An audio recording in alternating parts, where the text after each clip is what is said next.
Eo amin'ny resaky ny fisolokiana indray tandremo ny fisolokiana sahalatra amin'izao fotoana izao fa tena miha mahita hirika foana ireo mpisoloky ao anatin'izay soloky sy ny halatralatra madinidinika izay ka ny vitsivitsy ny mahakasika an'izay ny fakafakena amintsika atao anatin'ity video ity ka manasa antsika rehetra anaraka an'ity video ity hatramin'ny farany azadino ny milaiky ny video antsika ary tsara voatrany ny miabone amin'ny chaîne antsika mba ahafahanareo manaraka tsy tapaka ny video zay lefa nahita isan'andro tsy ampendrela mo isika fa avy hatrany tonga de vavany ndao ary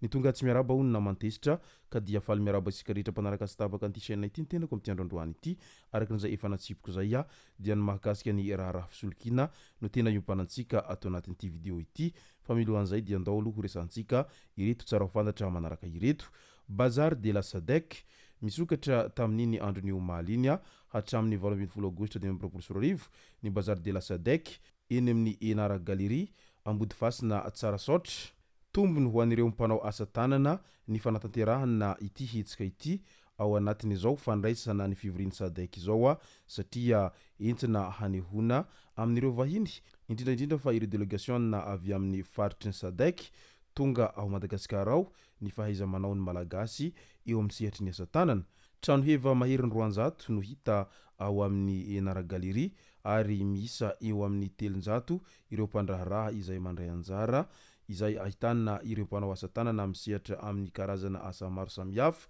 toy ny eo amin'ny sakafo, lamba, firavaka, haingo sy ny sisa. Tsy diso anjara koa ireo mpandray anjara avy amin'ny sehatra hafa mifandray amin'ny tontolon'ny asa tanana toy ny famatsim-bola, ny fiantohana, ny fampitaovana sy ny maro hafa. Nanotrano maro ihany koa no nahita an'ity sariny zanaky ny Andriamatofiloha ity satria niaraka ny taingina teleferika tamin'ireo ankisy sahirana i Ilo Rajoelina. Ireo ankisy sahirana teny amin'ny Lasity Ivandry no isan'ny santatra ny andrana teleferika tamin'iny andro ny afako maliny niaraka tamin'ny Ilo Rajoelina. Ankoatra izay dia nasehony Ilo Rajoelina koa ny fomba fivoahana ao amin'ny kabina raha sendra misy ny tsy fetezana tampoka eny ambony eny. Loza mifamoivoizana nitrangana loza mifamoivoizana izay nandratra olona roa teny lalam-pirenena voalohany iny teny amin'ny fokotany Morafeno Atsimo ao amin'ny commune Arivonimamo fiara Peugeot 205 iray no voadonany moto iray 600cc samy mandeha ho any Arivonimamo avy any Antananarivo. Araky ny fanazavan'ireo mpitandro fitaminana nisy hazakazaka a bisikleta natao tamin'ny fotoana io ka fepetra manokana no napetraka amin'ny fifamoivoizana. Nandeha moramora sy nanery tsara ny havanana ilay fiara araky ny toromarika nomen'ireo mpanaramaso ny fifamoivoizana trany. Tamin'izany indrindra no nisy ilay moto nandeha mafy avy any aorina ka navoafoaka ilay fiara hoy mpitandro filaminana trany. Vokany naratra ny mpamily sy ny mpandeha tamin'ilay moto nentina haingana atao amin'ny hôpitaly Arivonimamo izy ireo ary aveo nafindra any Antananarivo. Simba tanteraka ny faritra aloha amin'ilay moto sy ny afarany ilay fiara ka niavatra mitandrema ihany ry zareo amin'ny fandehanana mafy setrasetra io fa io tsy fitandremanareo kely io dia mety hamoizanareo ainareo ary mety hamoizanareo ain'olona ihany koa ka leo mitandrina ihany fa tsy maimaika ny setrasetra etiseroa izay. Eo amin'ny resaka zava-mahadomelina indray nahiditra amponjavonjo maika tamin'ny herinandro lasa teo tao Antsirabe ity mpivarotra rongony eny Tsitamaso ity. Noho ny fahaiza manao n'ireo polisy pirenena stupiny DRSP Vakinakaratra sy ny fatokisan'ny vahoaka azy ireo no nazahona vaovao maropototra mikasika an'ilay lehilahy rehefa hividy rongony ao aminy dia torahana kely ny tafotranony dia makeo amin'ny tambohony. Eo no ataony sera fa izy tsy miseho tarehy tanana fotsiny no mifanolotra eo ambonin'ny tamboho dia vita ny sokola. Manentana trany ireo mpanarabaovao ny Stup Antsirabe iara-iasa amin'ny polisy pirenena hamongorana ny fidorohana zava-mahadomelina sy ny asa ratsy mifandraika amin'izany. Ny afatra tsy azo atao ny mivarotra sy mamokatra ny zava-mahadomelina favorarany lalàna izy ireny ary zay rehetra mandika lalàna izay dia mety hiara-sazy avokoa. Mpanao arina fandrehatra indray voatery misamborona rehefa niteraka doro-tanety ny afo izay nataony tamin'ity herinandro ity teny Ambohimanakana commune Pont Sofia. Voalaza fa tsy voasambany izy no nampitandremin'ny commune satria matetika mandoro tanety saingy henony izany ry azon-damosina. Farany tsy maintsy nandraisana fepetra ihany ity farany amin'izay dorotanety izay nateraky ny fanaovany izay harina fandrehitra izay. Tratran'ny polisy firenena Ambodiomby ihany koa nangarom-paosindolona ampandeha taxi be teo amin'ny arrêt taxi be parking 67 hectara ity lehilahy ity tamin'ity herinandro ity. Tokony ho arivariva moa izy ity no nanao an'izay asa fanendahana izay mahazatra azy izay sy ny haram-paosiny izay.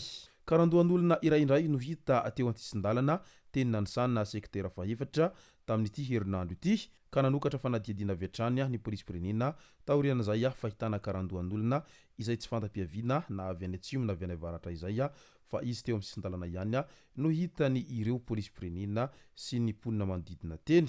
Mahakasika ny fisolokiana indray dia mitandrema fa vehivavy iray misandoka ho mpiasan'ny teliba ka manatona ireny casse-point ireny. Toy izao ny fomba fiadiny, mitondra karatra famantarana miloko mavo ny tenany, mitonona ho mpiasan'ny telma. Antaniny ireo mpanao casse-point raha rattaché ny puce, raha tsy dia rebrebeny hoe mila mameno ny taratasy mba tsy ho tapaka ny fampiasana izany. Nitranga teny Fenorivo tamin'ny andro 13 aogositra 2024 atoandro iny dia nanambara ny mpisoloko fa mahavita izany vetivety ka nasaina nanao dika mitovy ny karapanondry pirenena naka fanamarinam-ponenana naka saritapaka misa roa ilay olona izay nikendreny.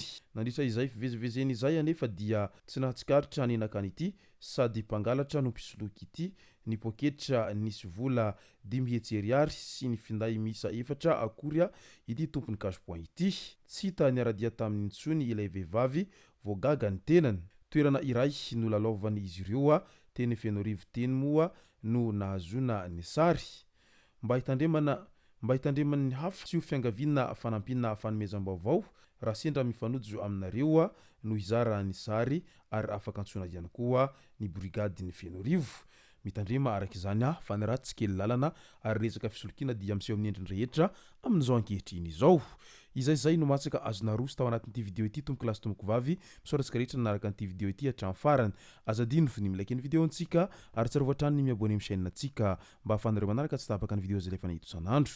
Tomboko lasy tomboko vavy mankasitraka dia mirary soa.